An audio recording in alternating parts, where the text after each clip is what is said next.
OMG, baby, tell him. Hey there, welcome to Powered by Backers. It is another great day. I am joined by another great guest, Teddy Katz. Teddy, thank you very much for joining me here today. Thanks for having me, Justin. Sorry. Yeah. Want to do that again? Sorry about that. No. It's all good. It's all good. We're live. There's no do-overs. Do you want to do it over? No, that's okay. This is kind of the fun part of it. This is the fun. Yeah. Thanks for having me on. I appreciate it. No worries. So we'll get into a quick little bio. So basically, you are at CBC for 20 years, sports journalist, obviously, director of media relations for the 2015 Pan Am and Para-Pan Am Games. You founded Think Redefined 2 years ago, which is your own journalism and communications company, and you are working with international and national clients. So I would love to kind of let's go into 20 years of CBC. Should we talk about Pan Am Games or CBC? Where I'll do a choose your own adventure. Where would you like to start? Which is more fun for you? Let me start with CBC because maybe it would be informative for people to see how I got there. Right. How I got to CBC, because I graduated, as you say, I had a 2-decade career at CBC as a sports journalist, Justin, traveling around the world, covering almost every major sports event that you could think of. Right. Every Olympics from 1992 in Barcelona. Crazy. To my last Olympics at CBC was London in 2012. Barcelona, and was that the sprinting with trying to think who were the 100-meter dash in the Barcelona Olympics? In Barcelona, I'm trying to think who won. You had Ben Johnson. Ben Johnson, was it? Okay, yeah. But I'm trying to think who won that 100 meters. The 100-meter hurdles was actually won by Mark McCoy of Canada. Okay. And that was a games. I actually lived in Spain. That's why I wanted to start there, because I lived in Spain in 1992 when those games took place. Okay. And it was kind of an interesting story of how I got there. I had just graduated from journalism school about 3 years before from Carleton University. Carleton, yeah. And I went to work for CBC. I did a few things and then ended up going to CBC, working in New Brunswick, learning the ropes, learning everything, being tossed into every single job you can imagine, getting tremendous training. So that's one of the things that I always say to young people today. If you can go off the beaten path and find a trajectory and a path for yourself that not everybody is looking to do, your chances of getting incredible experience like I got are just go up exponentially. And what ended up happening, interesting story, Justin, I kept getting kind of like the economy today. There wasn't any full-time work. So I kept getting 1 month contract after another month contract. That basically took me to 2 years at CBC until finally a full-time position opened up. And when that full-time position opened up, I applied. I didn't get the job. They gave it to somebody else. And I decided, okay, I got to do something else. I need a new challenge now. And my goal, my long-term goal was I want to go and be a sports journalist at the Olympics. Right. I was thinking at that time, this is early 90s, like 1990-ish.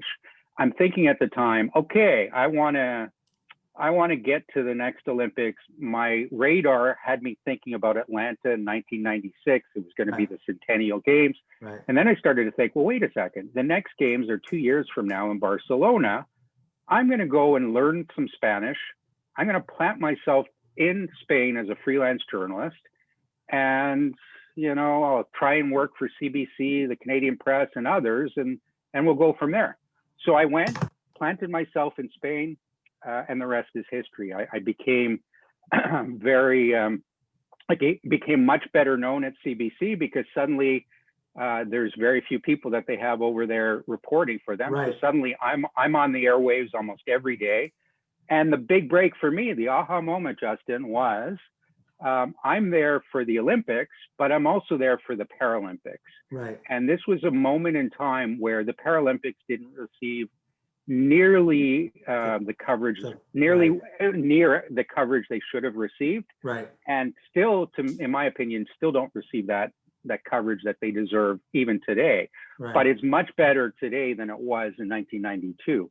But here I am in the right place at the right time, suddenly being exposed to all of these incredible stories of athletes that most people in Canada had never heard of. Right. And suddenly I'm on the radio every single day because I was a national news reporter, or I ended up being a national news reporter for CBC, but I'm on the radio every single day telling a different one of these stories, which was just a major breakthrough for me and my career. Interesting. So I love to tell that story. Yeah, no, that's I you want to know something? I interviewed someone the other day, and his story fairly similar. It was he wanted to do something, and basically he was sort of his thought process was, well, okay, I can go the traditional route of trying to apply for the role or get into that, or I can try to in this case he's more in the comedy and film and production side, but or he could go and try and find somebody that was putting on a show and he could sort of try to finagle his way into that, or he's like, why don't I just create my own show, right? And that's sort of what you did. You're like, hey, I can sort of, it didn't work out, but now I see where I want to be and I can position myself to be the go-to guy when I know they're going to show up and need a guy in Barcelona. So that's from I'm assuming you were, maybe in your early 20s at that point, to have that sort of foresight to be able to say, I'm going to, put myself in and think ahead 2 years. That I think is pretty amazing just in and of itself, just to kind of have that foresight to say, you know what, this is 2 years, Atlanta 6 years, but I'm going to position myself there in that position. That's I think that's pretty amazing. Well, the other big takeaway from me, from what I remember of that situation too, Justin, is I went and talked to anybody that I could think of, right, who had experience covering the Olympics. So we actually had a legislative reporter in New Brunswick who had been at the Olympics for CBC in right. Calgary in 1988. So right. I took him out for lunch. We didn't really know each other that well, but I said, hey, Rick, can I buy you lunch? I want to pick your brain about, what do I need to know about covering the games? And he said to me, he said, yeah, absolutely, let's go for lunch. So the first question that he asked me at lunch was, so do you have your accreditation for, right. To get into all the venues and all this kind of stuff? And I was, as you say, I was a young pup. I was in my 20s. I had called what at that time was called the Canadian Olympic Association. A gruff man answers on the other end of the line, and he says, basically, good luck trying to get accreditation. There's very few accreditations that were given, and who are you? Basically, you got to get in line with all the other more established journalists. So right. Forget it. Like, basically, didn't say it in those words, but it kind of felt that way. Go fly a kite, in essence. And when right? when Rick, the legislative reporter, said to me, well, he said, so that's what he said to you. And Rick is waiting for me to answer. So, how did you deal with this? How did you get around it? And I said, well, what else can I do? If the guy's already told me no, forget it. Right. So he said, no, you got to go to Ottawa where their office is. You got to get in front of his face and plead your case. So I took Rick's words, and my family's in Hamilton. So I drove back from New Brunswick. It was mid-January. I'm supposed to be going to Spain in February. Mid-January, the worst snowstorm of the year in 1991. I nearly drive off the road about 6 times. Finally get up to Ottawa, and then I realized, okay, this is great, Teddy. Like, you haven't even thought through what you're going to say to this guy. Right. What's your pitch to the guy? What's your pitch? How have things changed from the time you talked to him on the phone 4 or 5 months before? Right. Anyway, what I had done, and what was really smart, and I'm not patting myself on the back, but this is just for others to learn from. I had actually made plans in that interim period since I had talked to him the first time. I had made plans to go and work for a cycling magazine, to do freelancing in Spain for this Pedal magazine, which is one of the top magazines for cycling enthusiasts in Canada, for CBC, I had basically built myself a client list that I could go and freelance with Right. at the games. And so when I got to his office, he said, before I could actually even open my mouth, he said, here's your accreditation. Here you go. Really? Like you're actually doing me a big favor, because rather than having to give out 5 different accreditations for 5 different organizations, you're one person representing all of them. So here you go. You're doing me a big favor. Go. Good luck with the coverage. So And did he already know about it? Had he heard that you were with CBC and Pedal and all these different organizations, or through the grapevine a little bit, or? I think he kind of saw the work that I was doing behind the scenes. Right. So he put 2 and 2 together and said, okay, yeah. So I didn't have to plead my case at all once I got there. So it's another great lesson. Yeah, well, I mean, I think this is a lesson for everybody. And I mean, at 20s, I went to Korea. I did sort of the off the beaten path, but went and taught English in Korea and sort of try to figure out what was happening. But to be able to acquire, I think the couple different sort of organizations that you're working for, the freelance opportunities, you were basically able to say, hey, I've got 4 or 5 things I'm doing, just give me the accreditation. I'm going to accomplish what you need me to do, right? You kind of, you made his decision easy, which I think a lot of times, I'm just sort of relating this back to business, and you could probably talk about this in your own business.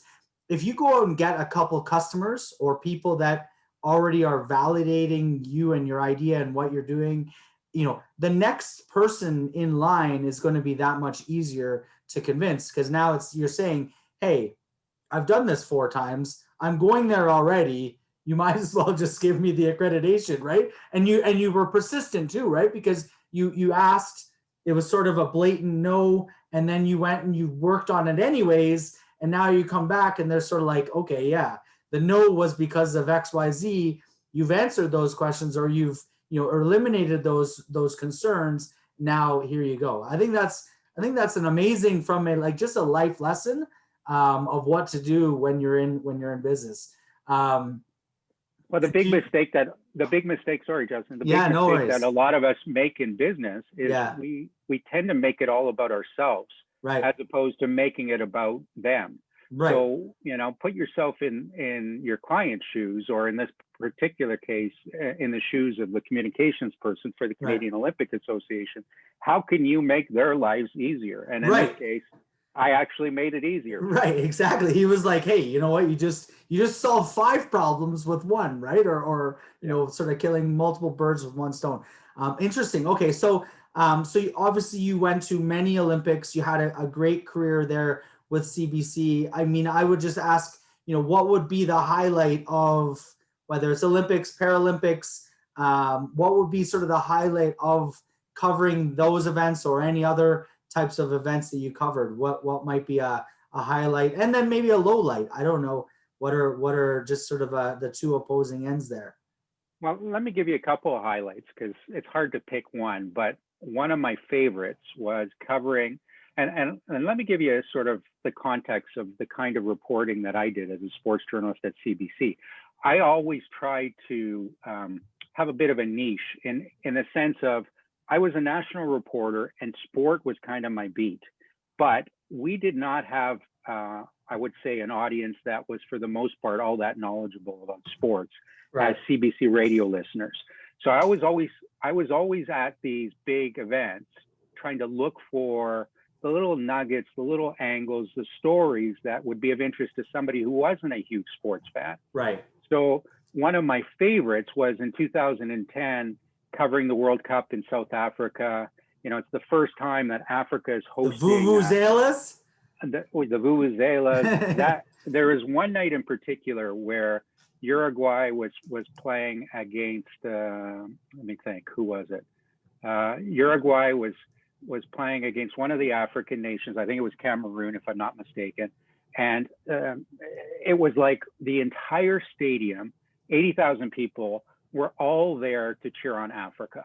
Right. And they didn't care. Like I walked around the stadium. I ran into this one man, a white fella, huge, tall man. He's about 6'5", and he's there carrying a couple of his kids, one in both arms. Right. And he's there with I think it was Cameroon.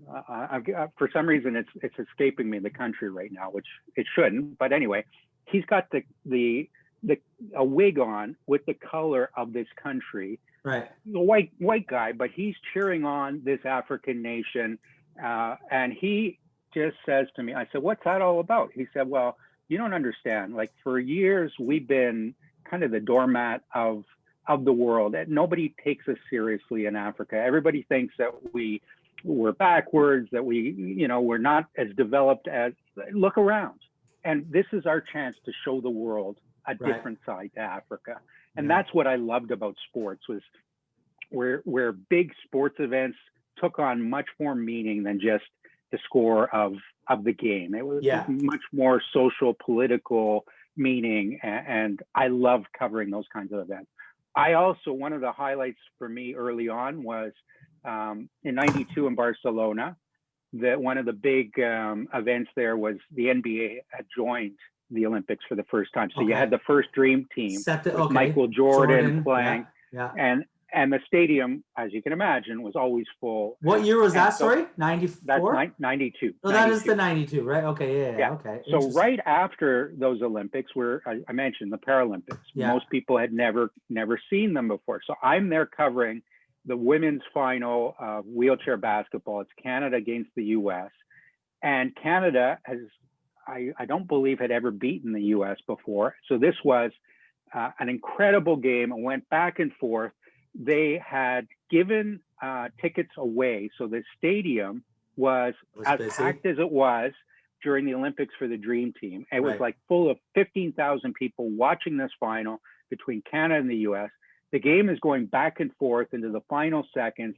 Canada wins it, and defeating the mammoth, or a country they've never beaten before, the U.S. Right. The game ends. Canada lifts up the captain out of her wheelchair to hang on to the rim to cut down the net. Oh yeah. They're all basically bawling because this is such an emotional moment for them. And I'm just thinking, wow, what an honor it is for me to be here and to be able to relate that back to Canada.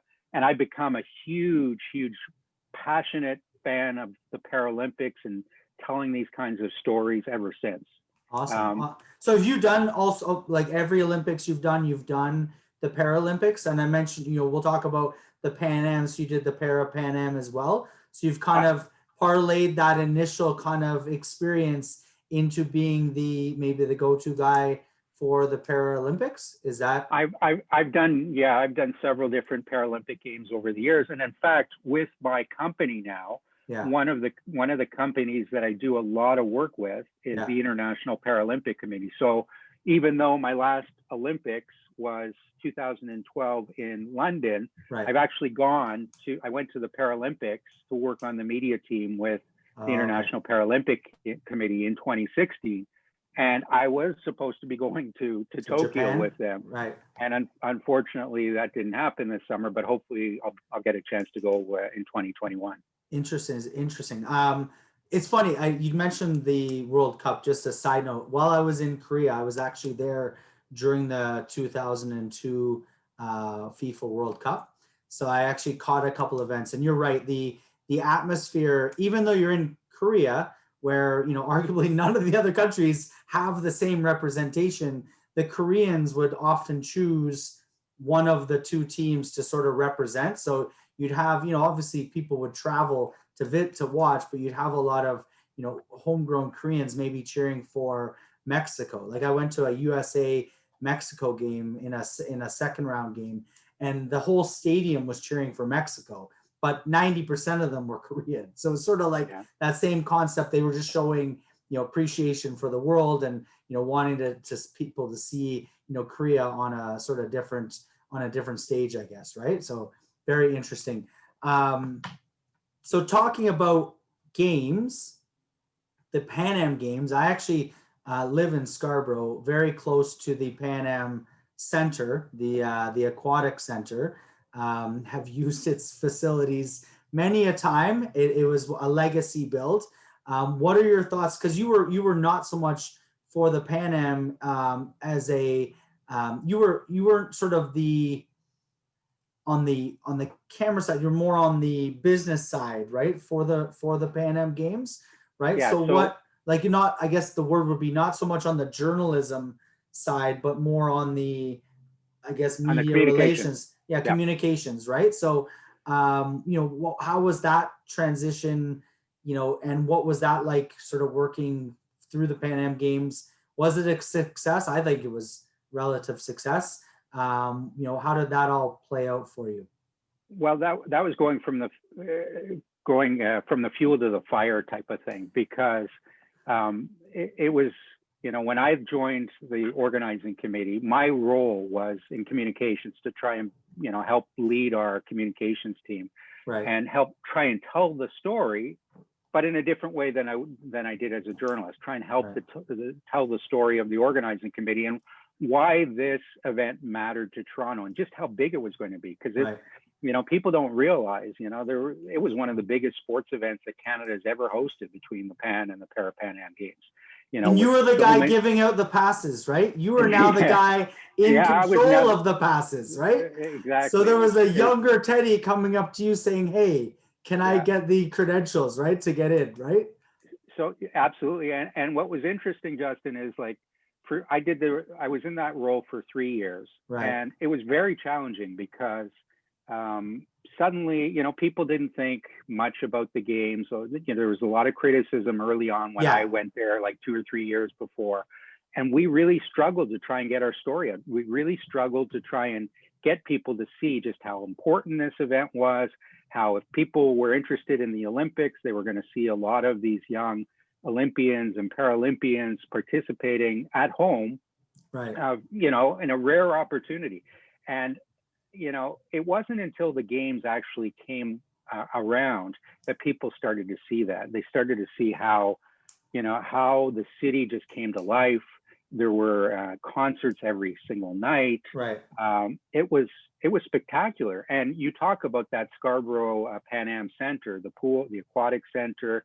I'm always amazed when I go in there, because you talk about legacies, and people sometimes are very critical of multi-sport games because they say, well, you invest so much for 2 weeks, where's the legacy of this? And I think that Pan Am pool is a perfect example of the kind of legacy you're trying to create around games. I mean, you go in there, and in non-COVID times, you see people swimming in the pool. You see people on the other side playing wheelchair basketball or volleyball or basketball, or people from the community, from the university, from high performance sport at all levels. I mean, and people are staying active and everything else. To me, it's like, when I look at a facility like that, I'm like, thank goodness, this is the result of something that we worked so hard on for 3 years. And thank goodness that people are still enjoying it the way they are. And you take a look at the Olympic side of it at the high performance level. Mm-hmm. And, we've seen people like Penny Alexiak and others who train at that pool and are having all the success they're having as a result of it. So it's been amazing to see it on so many levels. Yeah, no, and I actually, you mentioned Penny Alexiak. I think, so I went to a couple events at the pool there while the games were on. And I think Penny Alexiak or the relay team won, I think the day we were there, like 10 golds or some crazy number of things. So it's kind of interesting to be there. I will sort of touch on it. It's interesting to mention the lack of, or potential lack of, appetite for sort of what's perceived as maybe a step down from maybe the epitome of the Olympics, or the top level. And I think I've encountered this with the 3HL. I started a 3-on-3 professional hockey league. We had, it's sort of on hold right now. We had 30 or 40 guys that had played in the NHL as recently as like the week prior, playing in this, at venues like in Oshawa or different venues, the old Mattamy, the old Maple Leaf Gardens, for affordable $5-10 tickets.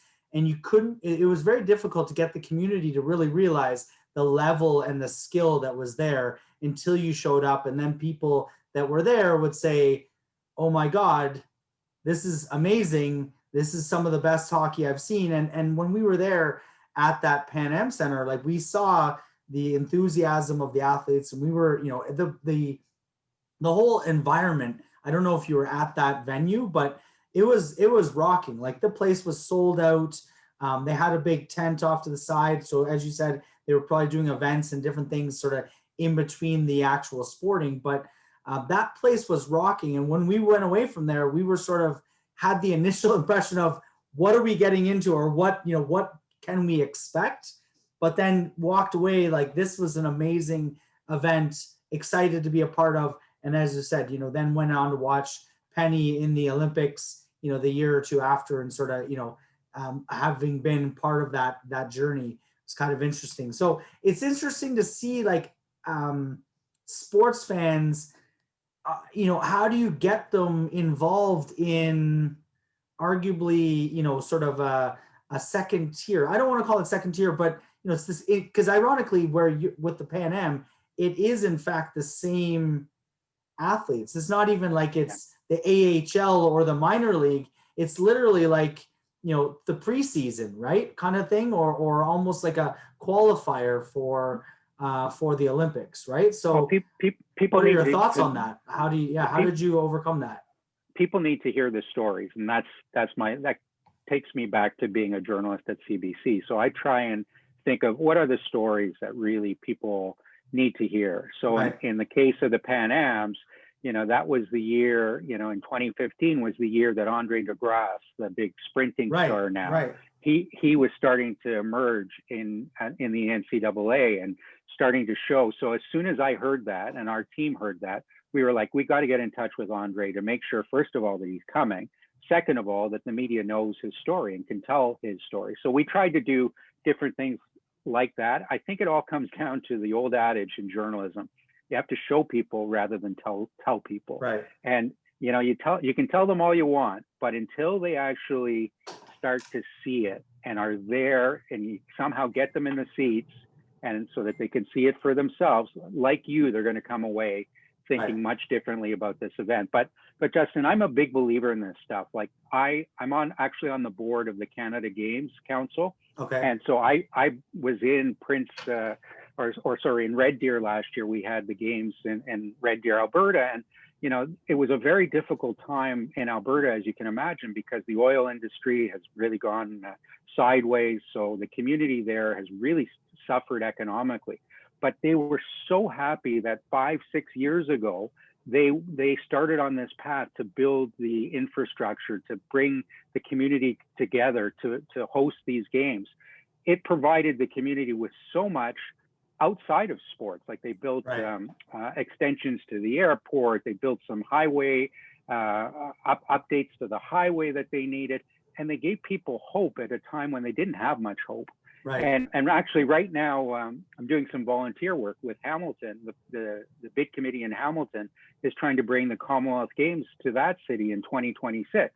Right. And again, you know, one of the goals that they have is they want to fast forward this development of affordable housing in Hamilton by about 20 years by hosting these games and, you know, using the opportunity to go and build an athletes village. Athletes village, right?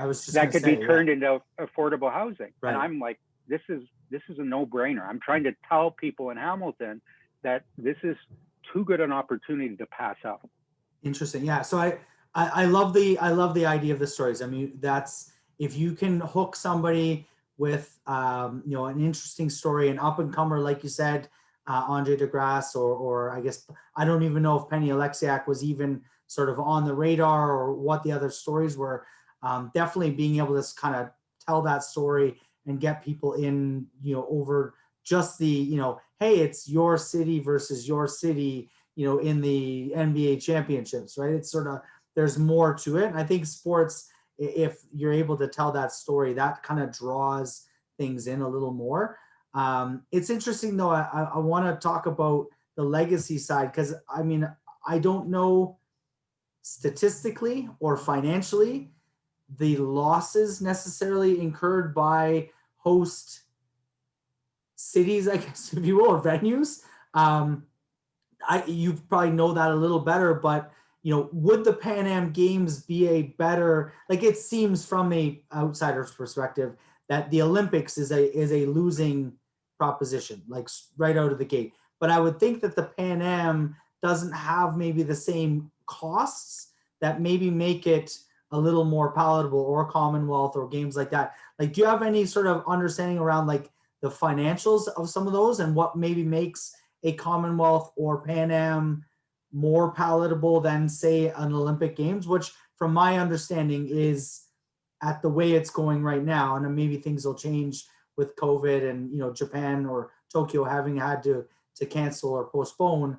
You know, have the costs just gone so high that it's not even the legacy, you know, infrastructure that's built just doesn't make up for it? I don't know. That's a lot of questions in one, but I don't know your thoughts. Well, I think people are right to be cynical about the ballooning costs of these games, especially the Olympics.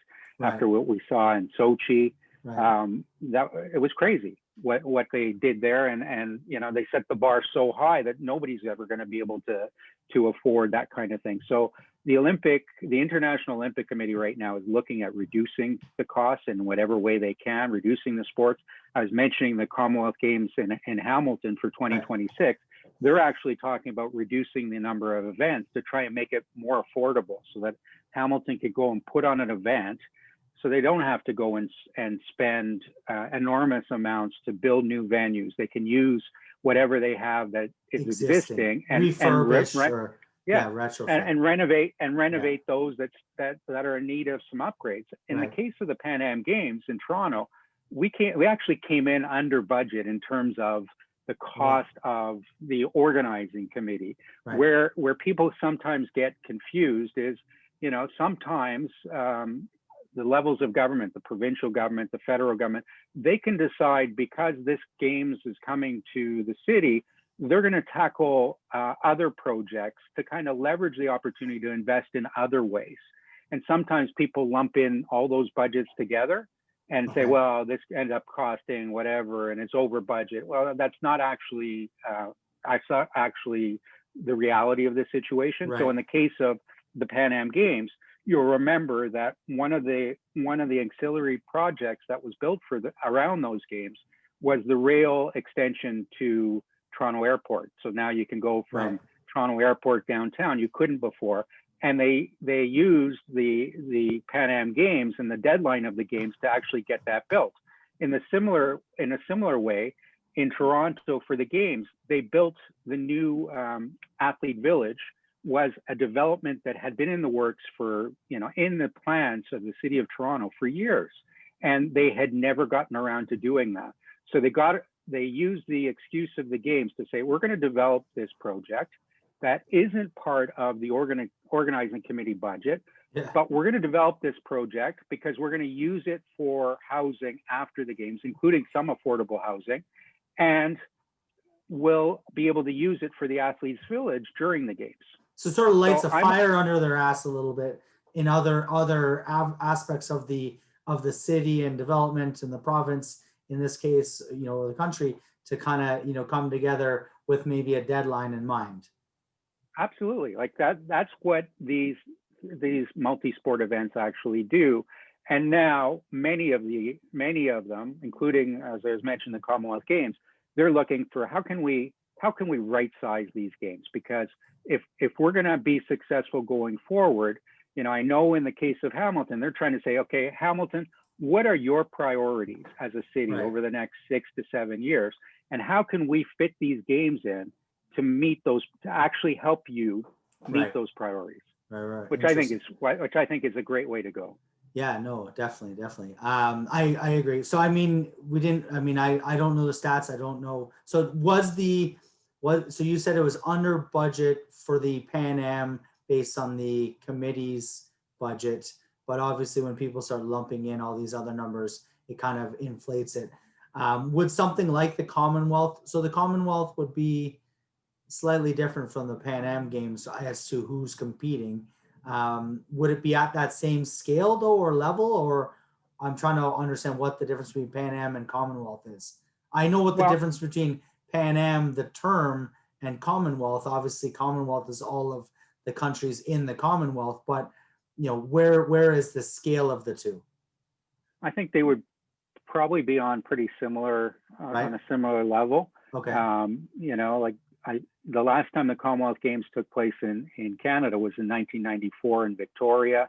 Okay. It was quite successful. That was actually the games where Donovan Bailey and Bruni Surin sort of started to show what they were going to do in the world of track and fields in the years to come after that. They actually won, I think it was the first time Canada had won the relay at the Commonwealth Games, and like only the second time in history, if memory serves me correct. That's actually who I thought was racing in Barcelona. I was trying to think of Donovan Bailey and Bruni Surin, but that would have been a couple years later in Atlanta that they won. Okay. Because I was mixing those two up, because I know 88 was Seoul with Ben Johnson, right? And the steroids. So I wasn't sure what the year. Yeah. Anyways, interesting. Okay. So again, you've got 92 might have.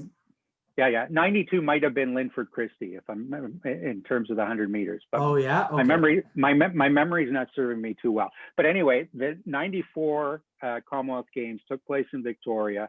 Tremendous legacy again, and that's what we haven't seen that in Canada since that time. So if Hamilton does move forward and does bid for these games, it would be the first time they would take place in Canada in 32 years or something like that. I think it would be great to see. I think it would be fantastic. And interestingly enough, Hamilton hosted the first games, the first of the British Empire Games in 1930. So almost 100 years later, they would be coming back to the birthplace. Interesting. Okay, cool. So let's just shift a little bit. Couple things. So did you play any sports growing up? Just out of curiosity, what sports did you play? I played ice hockey. I was a goalie. I don't know, like sometimes nobody. So we won't hold that against you then. No. Yeah. Definitely a different mindset to be a goalie. Yeah. But you know what? A lot of my friends sort of said, you're probably too young to remember this, but there was an NHL player named Billy Smith who was a goalie. Yeah, Islanders. He didn't like when anybody would get in his crease, and he would make sure that they knew that they shouldn't go there, and he would do stuff with his stick that was like a Ronnie not too friendly. Pre-Ronnie Hextall, little two-hander across the back of the legs. And I was kind of like that in our non-contact league in Hamilton. Unfortunately, I apologize to anybody watching who remembers me from those days.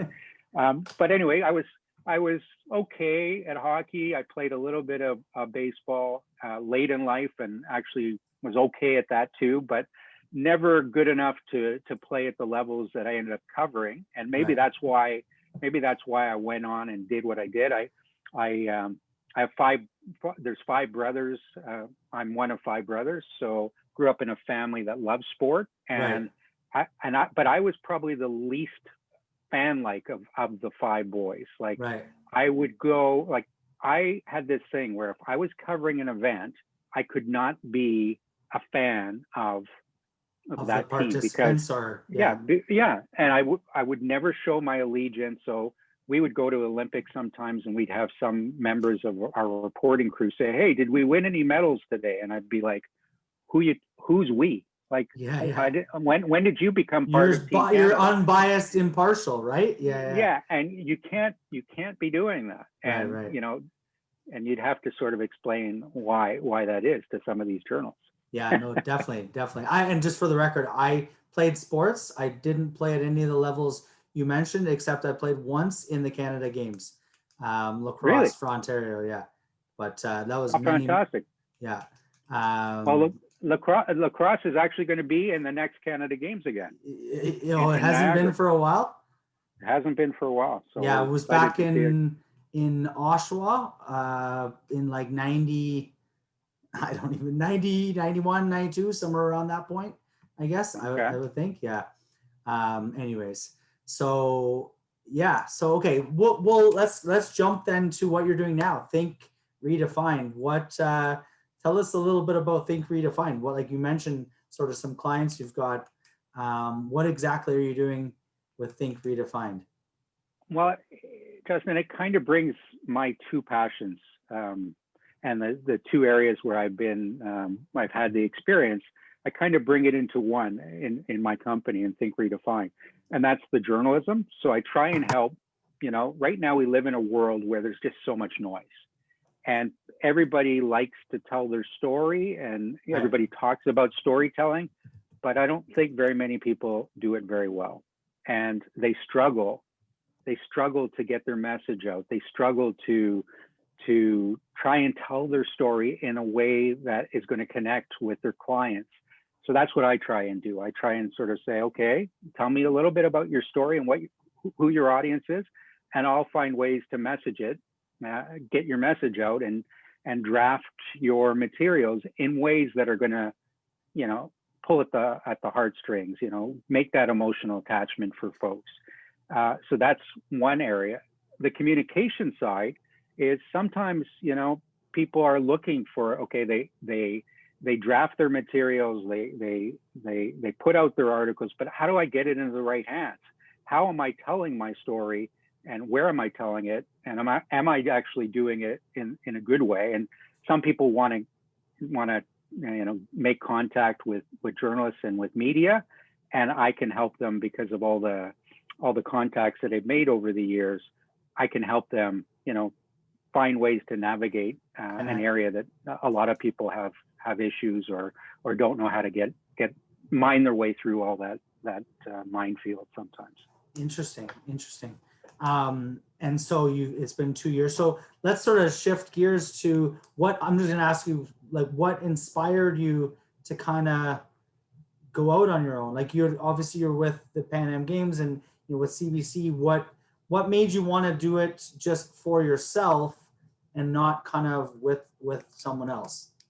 Well, after the Pan Am Games, I actually did go and work for a company in the educational sphere for a couple of years. And I just realized there's a real need right now for communicators and for good communicators. And there's a real need to try and help companies, organizations, not-for-profits, people in the sports world, outside the sports world. They're all looking to tell their stories, and they're all struggling to tell their stories. Right. And so I just realized there's a bit of a niche that I have as somebody who's worked both in journalism for most of my career, and also somebody who understands how communications work. Right. And I love the idea, and it's kind of like when I was a journalist, I used to love the fact that every day you didn't know what the next day was going to bring. Right. You were always doing something different. And I love the challenge and the opportunity to work with maybe 5 or 10 different organizations at the same time, and be able to sort of share my expertise and my experience with them. I just find there's a lot of value that I get out of that, and I love being able, like, the thing that makes me jump out of bed in the morning is when I can feel that I'm making an impact. When I love telling the underdog story and helping. I used to, you asked before, the lowlights of my, some of the things that I covered, and it wasn't really lowlights at CBC. It was more, I preferred telling stories that were a bit, as I said, off the beaten path, that not everybody heard. I love finding those stories that people should be paying attention to, but they're not aware of. Right. And so that's where what I do now with Think Redefined is I help, one company that I'm working with. They don't do a lot of media relations work. They don't do a lot of communication. So I'm trying to help them, navigate an area that they really find a little bit foreign, and they're a little bit risk adverse sometimes. So I'm trying to help them deal with some of their concerns about risk and help showcase to them where the opportunities are that they may not have thought of in the past. Interesting. That's we need to connect with you for the 3HL and start telling some of those stories once we get it back up and running, if there's interest there. Absolutely.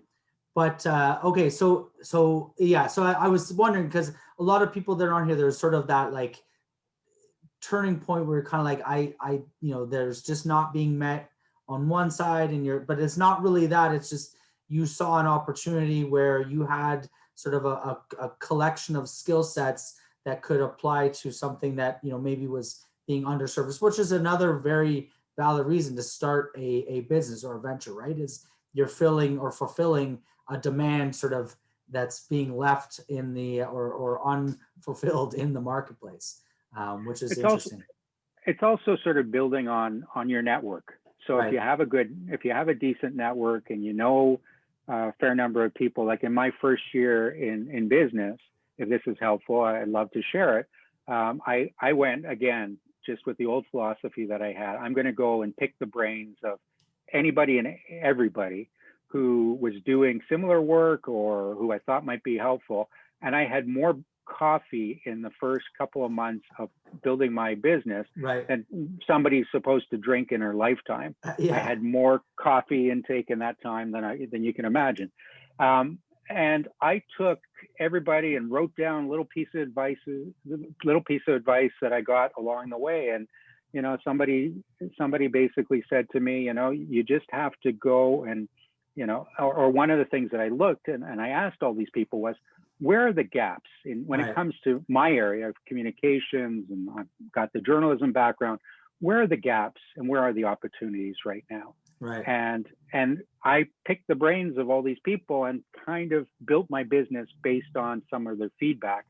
And then, you know, really was not trying to go up against, you know, thousands of others doing the similar work, because Right. I really got a better sense of, you know, here's the area that you really could focus in on. And so that's what I did, as opposed to trying to be a bit of a generalist. I went after areas that I, first of all, have a passion for, and second of all, found out that there's a bit of a need for that right now. Right. It's very interesting. It's definitely the ability to get validation from sort of your peers and then from people that maybe would be in the industry. So that's, I mean, it's definitely if you look at like the steps to take in starting a business, that's, you know, definitely up there in one of the first steps, is to get sort of validation on where the problems are. Cool. Well, Teddy, I really appreciate you joining me. We've kind of taken more of the time than I had asked, but I typically end with one question. I think we've answered it already, but I think it's good. It's sort of, if there was one piece of advice or one word that you could go back and maybe give to a younger Teddy or someone else coming out, sort of that one piece of advice, one word, what would that be? What would be sort of your one word advice? Preparation or homework. Make sure that no matter where you go or what you do, you've researched that person that you're sitting in front of, or anybody that you're looking for advice from. You know who they are and what they do, what makes them tick, and you know what you want to ask them. Right. I'll just end with one. You know, you didn't want a whole story about this, but I remember I had a friend of mine from journalism school. When I first tried to get work at CBC, Right. it was very challenging. Right. And a friend of mine was working there. So I went to her and I said, you know, her name is Carmen. I said, Carmen, what do I need to do to get into CBC? Like, how did you get in here? And she said to me, make a meeting, get a meeting with somebody, you know, Right. through a friend of a friend, but make sure when you get into that meeting, you have 10 different story ideas that you can present them. Right. And that's what I did. And this was a sports show at the time on CBC radio. I was meeting the producer there. I gave her 10 different stories of, you know, so she could see that I had a mind, Right. and creativity that, you know, perhaps could be of value to her. Again, what can you do to make the person's life easier? Yeah. And she said, Justin, and she said to me, I like these ideas, but actually there's a cricket match going on at the time at Exhibition Stadium between India and Pakistan. We don't have anybody who can go and do a story on that. It's a real important cultural event happening. There's going to be 60,000 people there. Can you go and do a story on that for us? I said, absolutely. I spent the next week in the library trying to understand the rules of cricket. Figure it all out, who the players were and what was going to happen. Yeah, the cultural significance. That's interesting.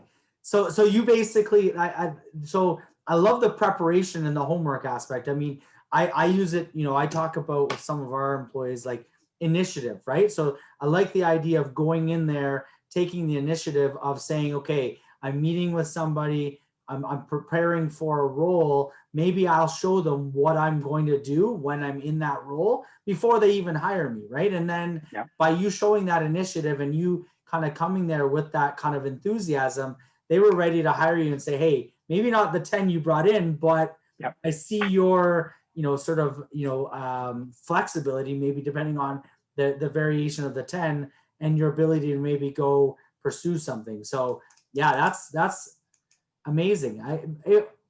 I wish everyone would come to media interviews like that, or come to their role with that sort of initiative and ready to kind of really grab the bull by the horns. What's funny, Justin, is the story I ended up doing, I actually heard like a few years ago, 5-6 years ago, and it was terrible. I got to admit, it was terrible. But you did it though, right? So but I did it. I did it, and they saw, and then I ended up doing more for them, after that. So they didn't see it as terrible. I just look at it now, and I'm like, oh my God, I've learned so much since then. But anyway, it was a fun story, and hopefully that's helpful to. Well, it was a stepping ground. I mean, I'll give you an example. I think I'm in around 50, 55 of these episodes. Everything you've just said about the preparation. So I've now, I asked the guests to give a bit of a bio. I'll go through, read some stuff, or maybe, if there's a website, I'll try. I don't have a lot of time to do it. I'm not going to spend a week, but I do them pretty much daily. But I'll spend at least 15, 20 minutes, half hour, kind of going through the person's bio to at least get some questions so I know what we're going to talk about. For you, it was the Pan Am. I had some thoughts around Pan Am, CBC, and a bit of the Olympics. But the very first interview I did was like, I literally didn't know who the guy was. I was fumbling through the questions. I was, and I look back on that video, I'm almost ready to delete it and just be like horrible. But I've read in sort of other, examples where people are like, no, keep that first one so you can sort of see the progression of where you were, where you came to, and kind of like, and then you keep getting better and you keep iterating and you keep doing different things and you kind of build in systems that make it easier as you go through it, right? So absolutely. You just have to learn from it. You have to persevere. Yeah. And again, like when I say homework and preparation, it's to differentiate yourself, because everybody, in the case of being a sports journalist, how many people in Canada want to be sports journalists? Like there's a lot of them. Oh yeah. So if you want to do that, you're going to have to show that you're different. You got to stick out and maybe choose a different angle than the same, hey, how come you eat Shreddies before a meal or game, right? It's like, let's pick something different, right? Let's think a little outside of the box a little. Awesome. Well, Teddy, I really appreciate you. Like I said, I think let's connect with regards to the 3HL. Is there anyone, where can they find you? Like where, Instagram or Facebook, Twitter, or website, where can people find you or connect with you? My Twitter is Katz T, Katzzt. Okay. My website is www.thinkredefine.com. Okay. So reach out to me if you have any questions or you want to follow up with any storytelling needs you might have. I'd love to give you a free consultation or whatever that looks like. Awesome. Well, I appreciate it. Thank you very much, Teddy, for joining me. Enjoy the rest of your day, and we're out. Appreciate it. Thank you. It's been lots of fun. Thanks for having me. Awesome. Bye for now. OMG, baby, tell 'em.